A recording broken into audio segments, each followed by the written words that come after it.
Hello, Chapter 35. Welcome to Sweetwater, Texas. Today we're going to take a tour of the National WASP Museum. Executive Director Lisa Taylor is going to take us on a private tour of the facility. Using my extremely long selfie stick, we're going to be able to take a socially distanced tour without having to wear masks in the enclosed space of the aircraft hangar. Now, the WASPs are an interesting story. In World War II, we were short of pilots and had lots of planes to move. Started out as the Women's Auxiliary Ferrying Squadron, a group of already trained pilots that volunteered to ferry aircraft from the factories to other places. Now, this did not take well with a lot of the men who felt that women were unqualified to fly and certainly not qualified to be part of the military. So they were an auxiliary, almost volunteer branch, a group of women who ferried airplanes. They were limited in what they could fly, and they did civilian flying training.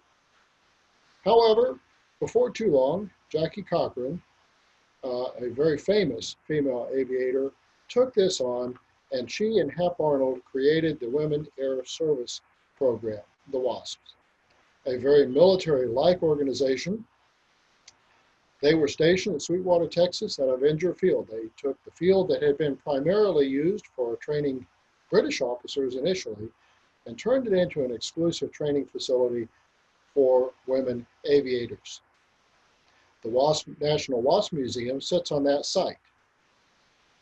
So today, let me introduce you to Lisa Taylor, Executive Director of the National World War II WASP Museum at Avenger Field in Sweetwater, Texas.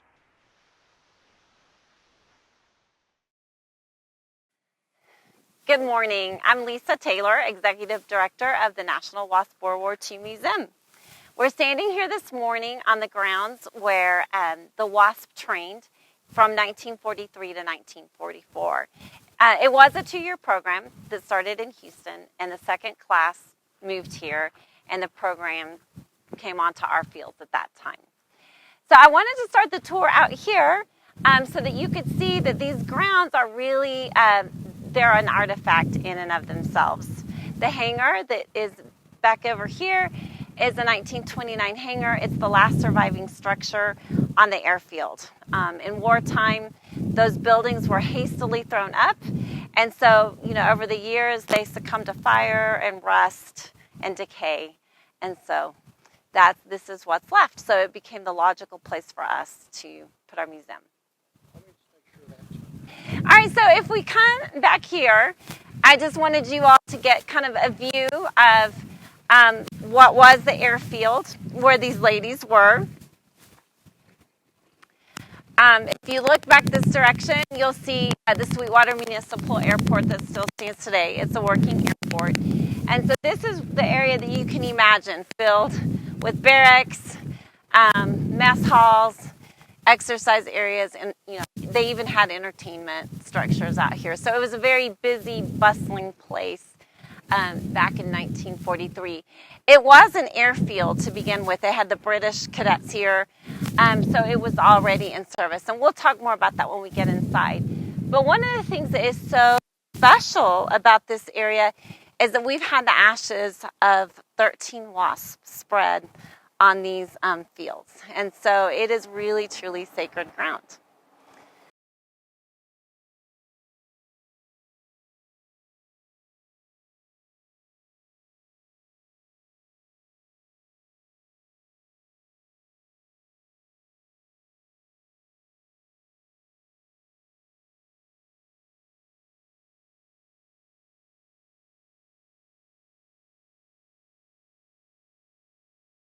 This is our Welcome Center and gift shop.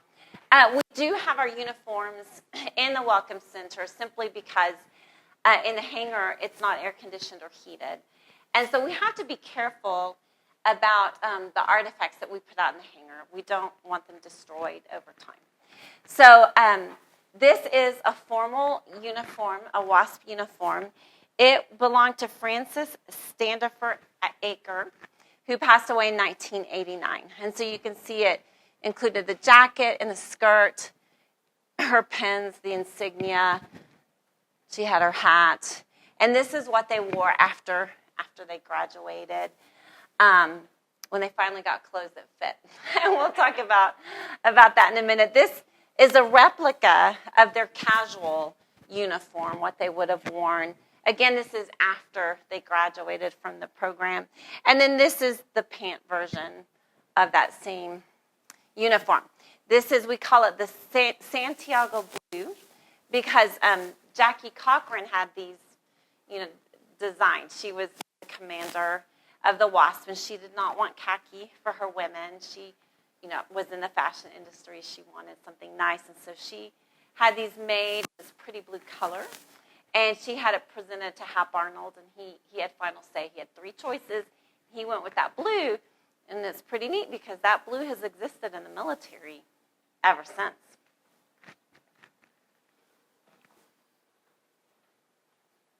Okay, so as I said earlier, this is an 1829 hangar, and it served as the first Sweetwater Municipal Airport.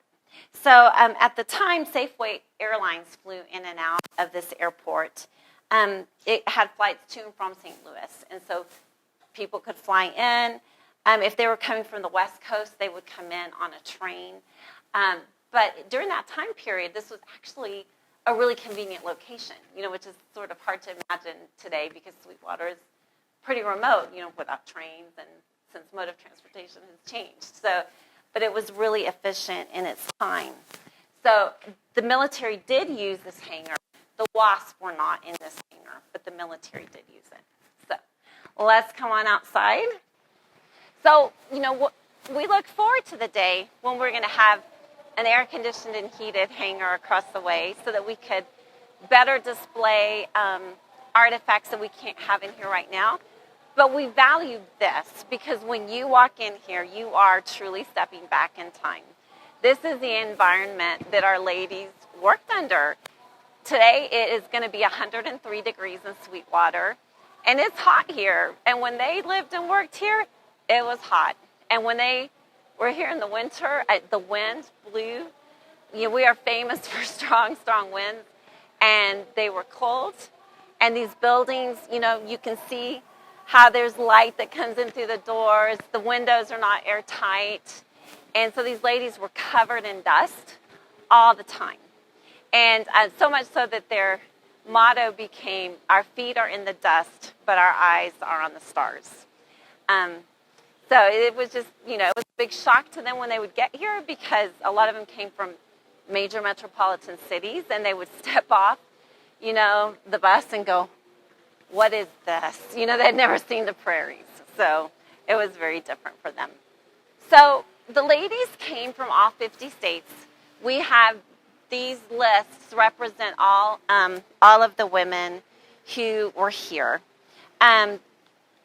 Over 25,000 women applied for the program. Only 3,000 met the flying requirements because you did have to be a pilot. And of those 3,000, 1,830 were accepted into the program, and 1,074 graduated. Their graduation rate was comparable to the men's graduation rates in terms of washouts. There are less than 30 of these ladies living today. The youngest, we call her the baby. She's 96 years old. And then our oldest is 103. We had one WASP, Catherine Bridge, that turned 100 yesterday. And Edith Smith will be turning 99 on the 30th. So we're very happy for these ladies. So their requirements originally were that they had to have a commercial pilot's license, 500 hours of flight time, although that was later reduced. They had to be, of course, be American citizens. They had to be 21 to 35 years old, although that was later reduced down to 18. They had to be at least 60 inches tall and pass a medical examination by the Army flight surgeon. It was an awkward experience for the ladies and the Army medical flight surgeons. They had never examined women for, to be fit. And so, one WASP is recorded as saying that the surgeon said, "I don't think women should be flying." And she looked at him and said, "I don't think that's your call." These women were tough, and they knew what they were up against, and they worked hard. to break those stereotypes. They worked harder than everyone else. So they would go through the program here. The program was about 6 months or 30 weeks, just depending on weather and opportunities. Each day consisted of calisthenics and then ground school, where they studied weather, meteorology, physics, math, science. They had to have far more ground school than the men did. And then they had to have time in the airplanes as well. So even though they knew how to fly, they had to learn to fly the military way. So they've trained on 5 basic trainers, and we do have models of some of them over here. But they started on primary trainers. So this is a model of the PT-19, and they would have started on something. Actually, ours was, they did do the Fairchild here. And so they had to have 70 hours in a primary trainer, and then they would graduate to a basic trainer. They used the Stearman here. So this is the BT-15, but they had the Stearman. They had to have another 70 hours in the Stearman. And then they would go on to the UC-78, which I have a real UC-78 we can look at in a minute. That was a twin-engine plane, and they needed 20 hours in that. And then they finally got to go to the AT-6, which was their favorite airplane because it was fast. And so they needed another 20 hours in that. So once they left here, they flew all 77 aircraft that was in the arsenal of the Air Force. And so, the men typically had one plane they were assigned to, and the ladies, because of the kind of work that they did, they had to be ready to fly anything. And they did. They did pursuit planes, bombers like the B-25 and the B-29. So the objective of the program was pretty simple. It was to see if women were fit to fly military planes, and also to see if they could relieve the men for duty, and to lessen that demand on the pool of manpower. Once they graduated, you can see here that they went to duty bases all over the country. They never left the U.S., although there's stories of them getting, up to the Canadian border and pushing planes over. But they were not allowed to actually leave the U.S. They primarily towed targets, gunnery targets. They ferried aircraft. They did test flights. They served as flight instructors. And there have been a lot of rumors about night maneuvers, and some of them being chosen for more covert things. They did sign confidentiality agreements with the military, and even at 96 years old, they won't tell what all they did. So that's where they went. This is what their original hangar looked like, this picture here, with a control tower. The hangar that's across the plaza is a replica of this original structure. We would like to eventually have the control tower. If you take note of this cattle wagon, that's what they transported the ladies in. They just had it retrofitted, and that's what they took them around in, was that cattle wagon. And then this is just a compilation of things that you would have seen. This is a graduation photo here. This is at the graduation ceremony as well. And these are just shots that were taken of the ladies while they were here.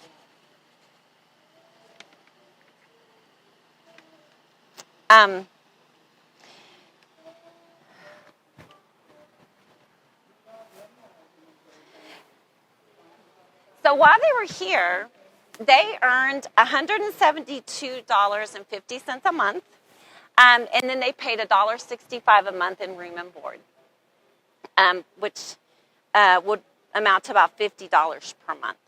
After graduation, they were paid $287 per month, with $6 a day for expenses when they were away for the duty bases. They also had to pay for their uniforms, which cost about $150. So they paid that themselves. So they will come around to the bay These were their quarters.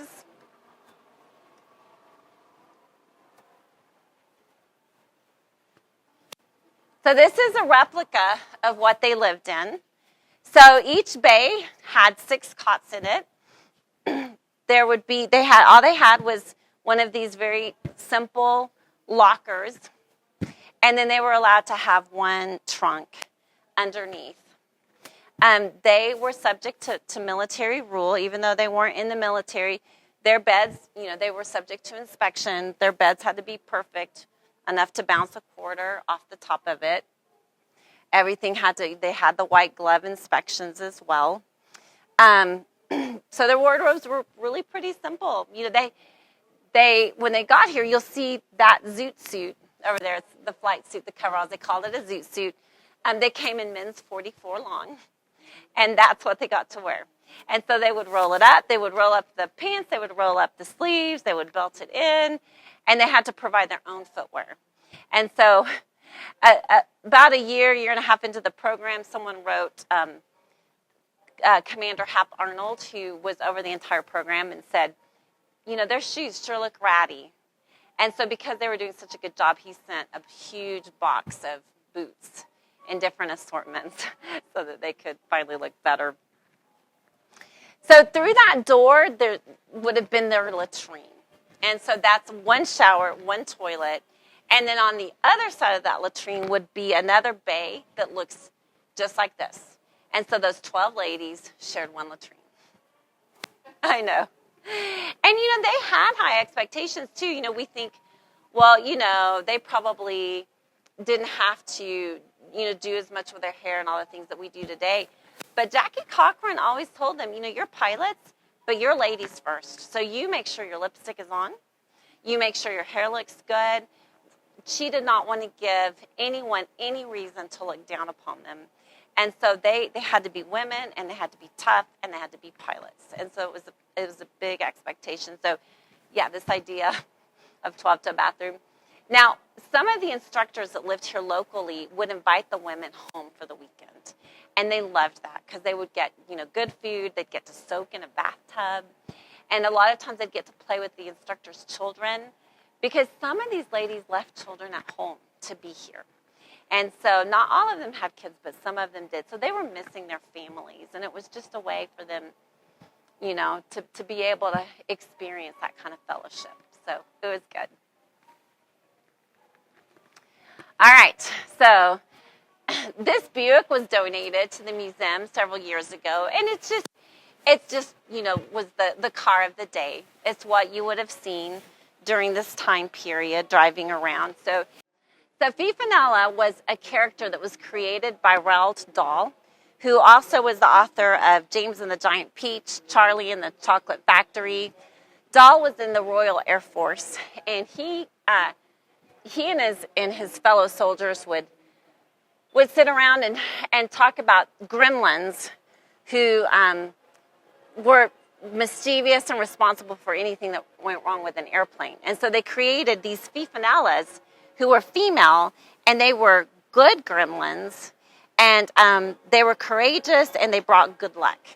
And so Disney bought the rights and created this cartoon version of her.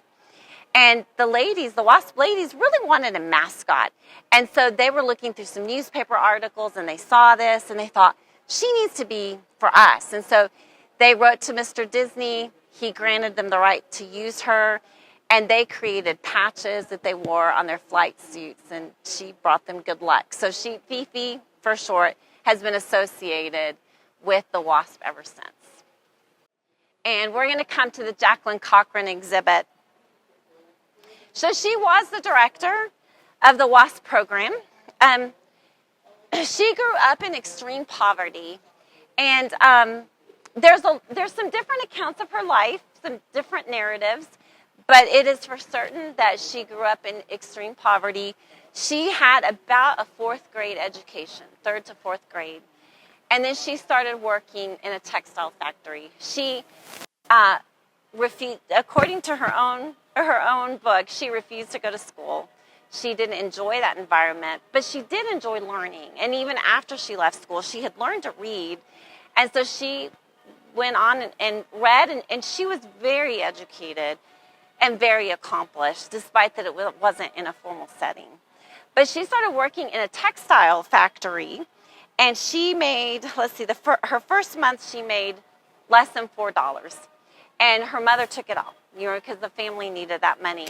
And the second month, she turned over all but $1.80, and she kept that money to go buy herself a pair of shoes. Any guesses to what kind of shoes she bought? High heels. And she wanted those because she was moving textile carts from one place to another, and she was short, and she couldn't see over the top of the cart, and so those high heels gave her what she needed. By the time she was 10, she was a supervisor working with 15 girls underneath her. So Jackie was always wired to be a leader. She, showed it at the tender age of 10, and when she became 12 years old, someone gave her a job in a beauty shop, and she became a shampoo girl. And she went on and learned the trade. She learned how to dye hair, cut hair, and she started doing hair for really wealthy clients. And this owner also had a shop in Florida. So she was going back and forth and by train from New York to Florida, and she thought, this is slow and I don't like it. So she went and said, I need to learn how to fly. And she went to an airfield and said, how long would it take me to learn how to fly? And the instructor said, 3 months. And she said, I have 3 weeks. And she learned how to fly in 3 weeks. The rest is history. She became the most decorated woman in aviation. She was the first woman to break the sound barrier. She broke many barriers. She was a contemporary of Amelia Earhart. And I always find it interesting. Everyone knows who Amelia Earhart is, but few people know who Jackie Cochran is. And Jackie accomplished so much in her life. She died August 9th, 1980 in Indio, California. So this is her flight suit. These are her helmet and pants. This was donated to the museum.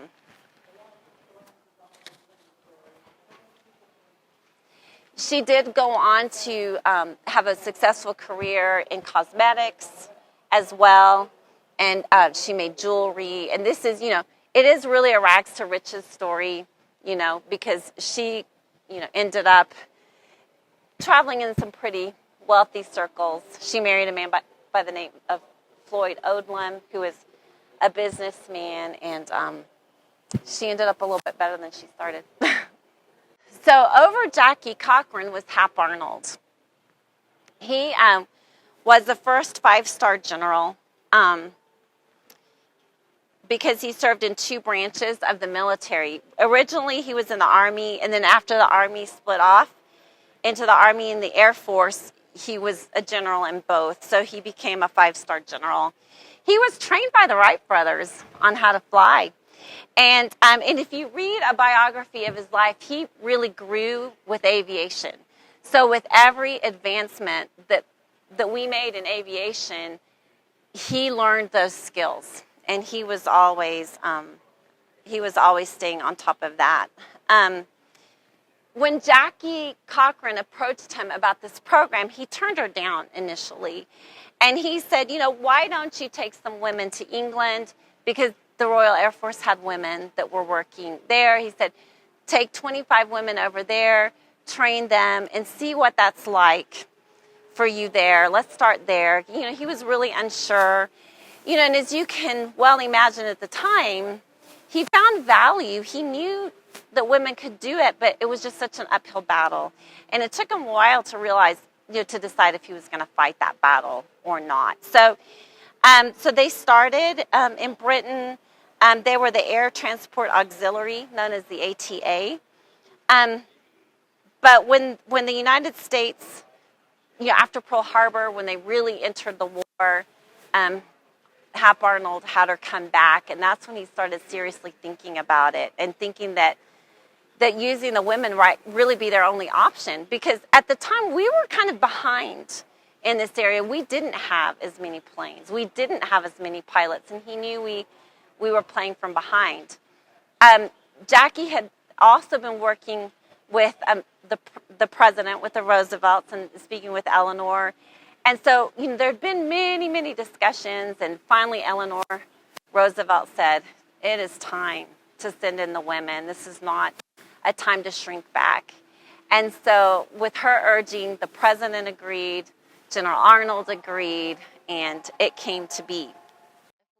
Here, this is the UC-78. It is an airworthy plane that we acquired in January.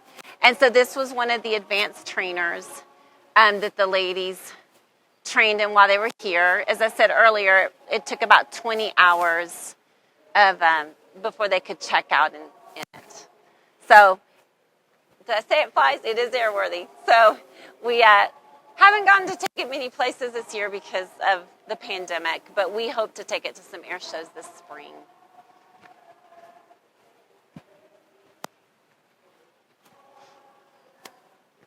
So the UC-78 was, of course, known as bamboo bomber. It was not made of bamboo, but it was made of wood. And if you can swing around, this is the skeleton of the UC-78 up here. So we really like that we can show you what it looks like underneath. And so it was covered in material and painted. And so I think that's surprising to the average person to realize, okay, this flies. We think about airplanes made out of steel, but it had very different beginnings.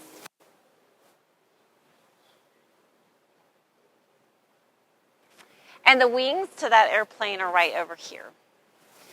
So you've got the whole version and the version in parts.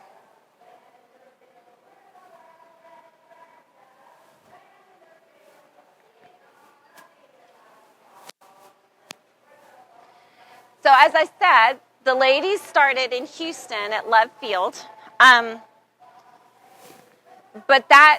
they realized quickly that it was difficult to train them in Houston because bad weather. They often had a lot of fog and they had a lot of rain.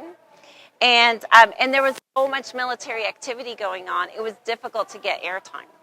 And so they started looking for a more suitable place. And they realized that here at Avenger Field was going to be their best bet. So the second class, actually, they started in Houston and then they ferried the airplanes. And which I think would have been so exciting.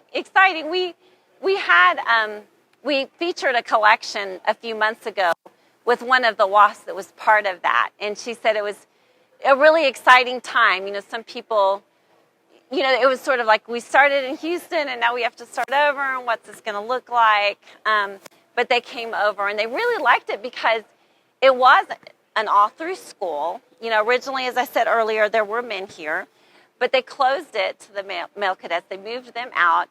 And outside of the instructors and support personnel, there were no men allowed here on the field. So as a joke, they started calling it Cochrane's Convent.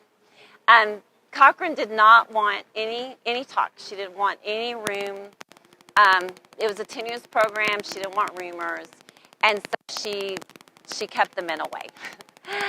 Now, some men in the Trent Merkel area, which is about 30 miles from here, they would start experiencing engine trouble, miraculously when they got near and had to make emergency landings here. Because as you see, when you look around and see our ladies on the wall, they were truly beautiful. This is a statue of the graduate. It was made by WASP WWII. She sculpted that for the museum. And it's just a representation of the WASP and just kind of the embodiment of that spirit. And it was displayed. She brought it in 2005 when the museum was able to have a fly-in over Memorial Day weekend. And she got to be here to see the unveiling of the statue. She was 86 when she started this, and she was concerned she wouldn't live to finish it or live to see it unveiled. But she did. And this is what I told you earlier, the motto is on here at the bottom. We live in the wind and the sand, and our eyes are on the stars. And behind here we have a replica of the gate that the ladies walked up to. This is, it was located just up the road. There's kind of a Y in the road where one branch goes off to TSTC, that's Texas State Technical College. And then and one went to Avenger Field. And so everybody came through that gate. And you'll notice it says Aviation Enterprises. That company they ran the airport. So that's what it was called in the day. And Fifi, you can see, was on top of that gate. So that's really been incorporated since the very beginning. I know some people think we added that later on, but it's always been theirs. This is, just one of my favorite pictures taken. The ladies were constantly studying. And so they're down there looking at maps and navigation charts. They always had to understand that and know where they were going. And, you get in an airplane today and they literally have, an iPad that tells them how to get there. But these ladies, they lived and died by these maps. And there was a lot of ladies who would be flying open cockpit, and that map would go right out the cockpit. And so you better know where you're going. We had one of our WASPs, she said she was soloing in the Stearman, and she had put her flight plan in her lap along with the map, and she was going from here to El Paso. All was going well, and she went to adjust, and that map went out the window, or not out the window, went out the cockpit. And she knew that if she didn't make it to El Paso, she was going to wash up. That was not going to be an excuse for her. So she looked at her flight plan, and she knew that she had to go as far as the Rio Grande, and then she was going to head west into El Paso. Now, she was from the Minnesota area. So she sees the name Rio Grande, and she's looking for something that looks like Lake Huron, something really large. But if you are from these parts, the Rio Grande is not big. And so she flew, and she was looking for it, and she looked down, and she saw what she thought looked like a creek. And she thought, this can't be the Rio Grande. But she had to follow that flight plan in her lap. It was her only shot. So she turned and headed there, and she made it to El Paso, and she checked out in that Stearman. In these cases, we have information about our local flight instructors. They were very dedicated to the women. They were very excited about the program. There was one particular man, his name was Rigdon Edwards, right back here. And he lived just down the road. Actually, I think this is also him. This is him with his daughters, and then this is Rigdon Edwards. And he had a business that he turned over to his wife so that he could come be an instructor. And people would ask him, well, why would you work with those women? And he said, he goes, I have 3 daughters. I had all sisters. I've been with women my whole life. And what I've learned about women is that they listen well, and they follow directions, and they do what they ask you to do. He goes, these women are qualified. One of our founding members, Sandra Spears, that was her father, and she was a tiny girl in that era. And every day when her dad was done for the day, he would buzz their house, and that meant it was time to come get him from work. And, as a little girl, she'd run to her mother, Mama, it's time to go get Daddy. He needs to come home from work. So these are just some of the class pictures of those instructors. The women did face some discrimination, but they handled it well. And they just always stayed positive, and they rose above it. So this is Nancy Love, and she was the third important leader in the program. In contrast to Jackie Cochran, Nancy Love grew up in a very wealthy family. In 1930, at the age of 16, she took her first flight, and she earned her pilot's license within a month. So she too, was determined and a quick study. She went to college at Vassar, and she would save all her money to take flying lessons, and she earned her commercial pilot's license. She married a man by the name of Robert Love in 1936. They are not related to Love Field. That has nothing to do with them. And they built their own successful Boston-based company, aviation company. But in 1942, Robert went into active duty, and Nancy wanted to do something as well. So she went with him. He was assigned in D.C., and she went with him. And she became the civilian director of the Airport Transport Command in Baltimore. In 1943, she went on to become the commander of the WAFs, the Women's Auxiliary Ferrying Unit. And she also was imploring Hap Arnold to let women come and ferry and help with the cause. So she and Cochrane were concurrently working on this. They both really had the same idea. But in the end, when it was formed, Jackie Cochrane said, look, there's only going to be one commander, and it's going to be me. And Hap Arnold deferred to her, and so the WAFs became part of the WASP, and Cochrane was the commander of all of them. And it did cause some friction. The WAFs never wanted to be considered the WASP. They were loyal to Nancy Love. They never set foot here. Nancy Love was never here. But nevertheless, she was very instrumental as well, because it really was a cumulative effect of having both of these women trying to get the program off the ground. Nancy Love was very accomplished. She was the first woman to be checked out in the P-51. She was the first woman to fly a B-25, and she flew it from coast to coast in record time. She was also one of the first to be checked out in the BT-17. After the war, she went on to become the mother of 3 girls. Now, these pictures that you see in front of you are homecoming pictures.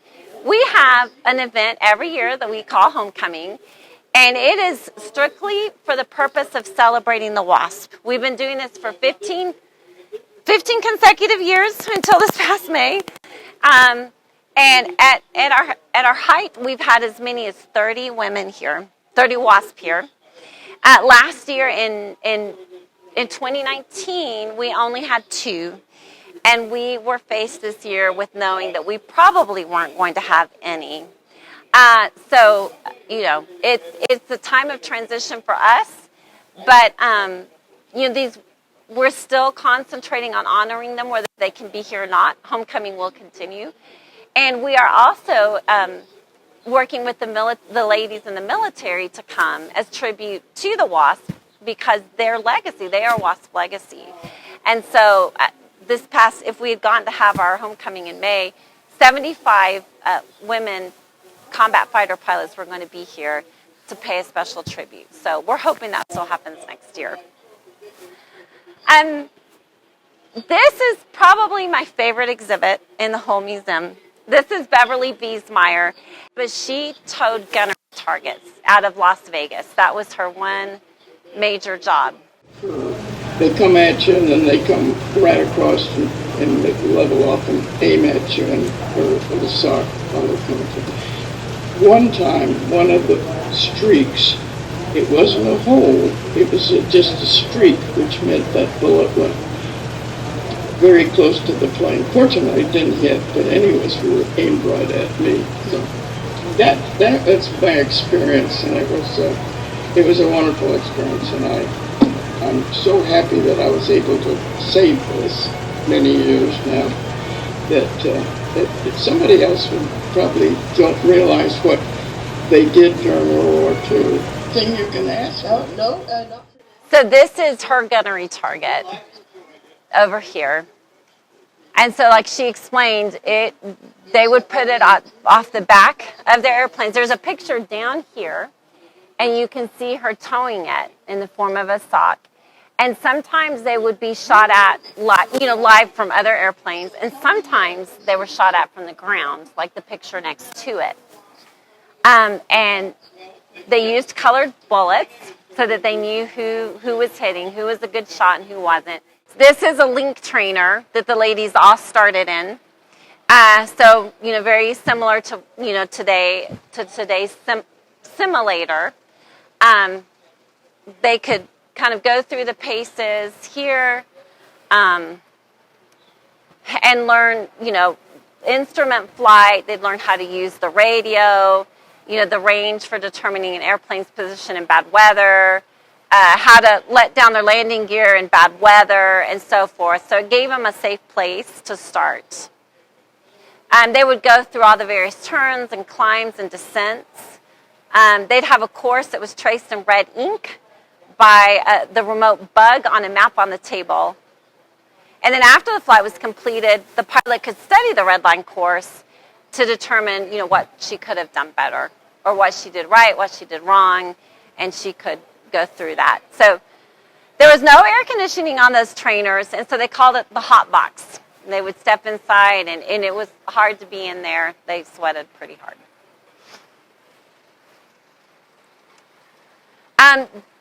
Over here we have handprints of all the WASP who have ever come for homecoming. So it started out just on a whim. Our very first year, they had some leftover concrete from pouring the concrete in this hangar. And, the first year, I think they had like 3 WASPs show up. And so they said, let's get their handprints. And so they did. And then the next year, they had a whole lot more come. And they thought, well, we need their handprints too. And so every year, they got handprints of whoever came. And so we put them together with their bios, and school children absolutely adore these. They want to go put their hands, on top of the ladies' hands. And it's sweet. They do find it very special. So as I said earlier, the ladies, once they left Avenger Field, they had to be prepared to fly any aircraft that was handed over to them. And they did fly them all. And there was a point in the war where Boeing had very hastily developed the B-29. We needed a machine that would help us win the war. And so they put it together. But this airplane was difficult to fly. It had a habit of the engine catching on fire. And there were some very hard and fast steps that had to be taken in order for it to not catch on fire. And, it was catching on fire with the men a lot, and they were starting to refuse to fly it. And they, in fact, nicknamed it the Widowmaker, and just said, we're not risking our lives in that. So there was a colonel by the name of Paul Tibbets, and you might be able to get that picture in. So Paul Tibbets had called Boeing, and Boeing just maintained, no, if you fly it correctly, it's going to work for you. And so he was desperate on how to train these guys to do it. So he happened to be on a base one day, and he saw a WASP just sitting reading a magazine. Her name was Dee Dee Dorman, and he said, do you have any time have you ever flown a plane with 4 engines? And she said, no, I haven't, but I have a friend that's up in the air right now, and she has. She's flown it, and she's going to be back. And he said, would you be interested in learning how to fly the B-29? And she said, oh, absolutely, I would. And so when her friend got back, when Dorothea got back, he grabbed them both and he trained them how to fly it in about 3 days. And then he took them to different air bases to do what he called a show and tell demonstration. So he would have these ladies fly in and give rides to the male pilots and explain to the male pilots how to fly it safely. They basically schooled them. And so after they'd done this just a few times, an Army official telegraphed Colonel Tibbets and said, we got the point, you need to stop, because the men were embarrassed. But after that, nobody was afraid to fly the B-29. They knew that they had to do it. These ladies never got to fly the B-29 again. But it was an important turning point on the war because that B-29 dropped the bombs on Hiroshima. So it was a critical airplane for us. So it's one of our favorite stories. The goal had always been to be militarized.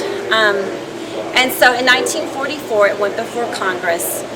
The ladies had always been promised that they would become military. And they really believed it would happen. And Hap Arnold was very satisfied that they had met all the requirements and that they were good enough to be able to do this. And so he vouched for them. He supported it and said that they should become militarized. But about that time, there was just a lot of public sentiment that felt that it was wrong for the ladies to take jobs away from men who were already trained. And so if you go back and you read media reports of the times, they said, we have these older pilots who can't go to combat, but they could do these jobs, and they're already trained, and we're spending all this money training these women, and it's, you know, why would we do that? And so it really caused, you know, quite a lot of ruckus, for lack of a better word. And it went for a vote, and it was voted down, and the ladies were denied that ability.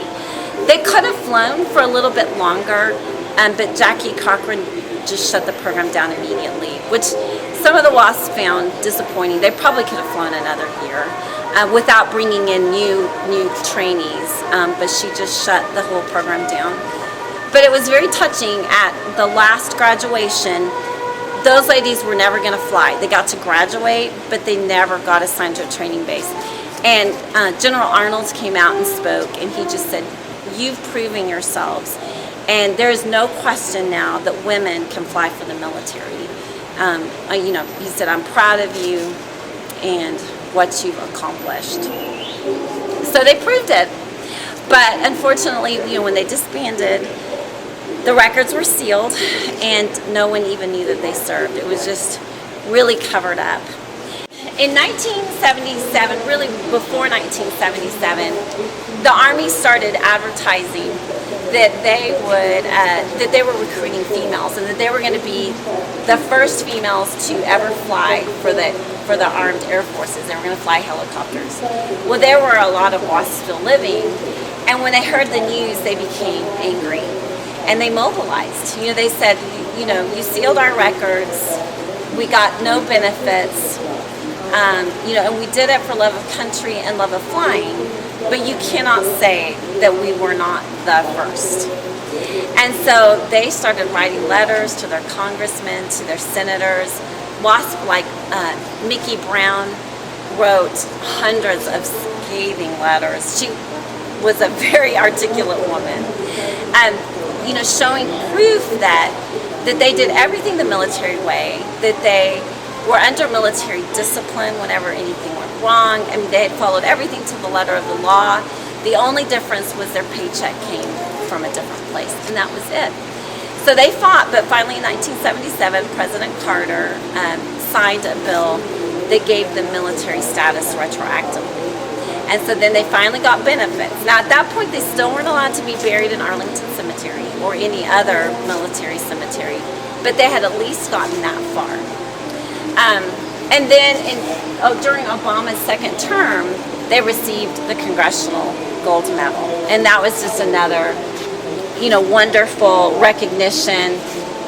Martha McSally, who was one of the first women to fly combat for the Air Force, was a senator at the time. She helped pass that legislation and get that through. So there you've got that moment when President Obama is signing it in.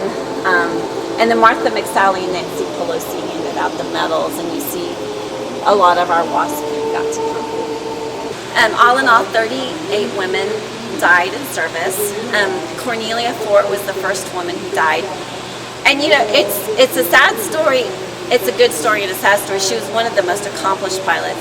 She was in the air when we had the attack on Pearl Harbor. She was an instructor pilot. And she was flying with a young man who was almost ready for his solo flight. And they were flying through the air, and she's looking around, and everything looks fine. And then all of a sudden she realizes that they're on track to have an air collision. So she grabs the controls from the young man, and she pulls up, and she narrowly escapes the crash. And she turns around to see who was that.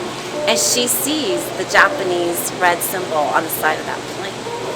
And she had just witnessed our entry into World War II. She got them down safely. The young man ran off. She never heard from him again. But she survived, and then she was able to join the WASP not too long after that. And she ended up being killed in just a sad accident. She was ferrying an airplane cross country, and it happened 30 miles from here. She wasn't stationed here, but she and a whole group were ferrying those airplanes, and they had landed for gas, and when they went up, they went into a formation, and another pilot, his wheels hit her wing, And she went down. She had no time to react at all, and she was 24 years old when she died, making her the first one to go. So all in all, 38. And we do have a kiosk back here that has all 38 women in their biographies. So that is our museum. Normally you would be here to ask questions. Well, thank you very much. We have just really loved this tour. Following this, for the online meeting, we will have a question and answer session. And I want to thank you very, very much for giving us this tour and for letting us take a look at this amazing piece of history. And you know, this is a generation that we're losing and have almost lost altogether. So it's wonderful to have people that are preserving this legacy for generations to come. Thank you very much.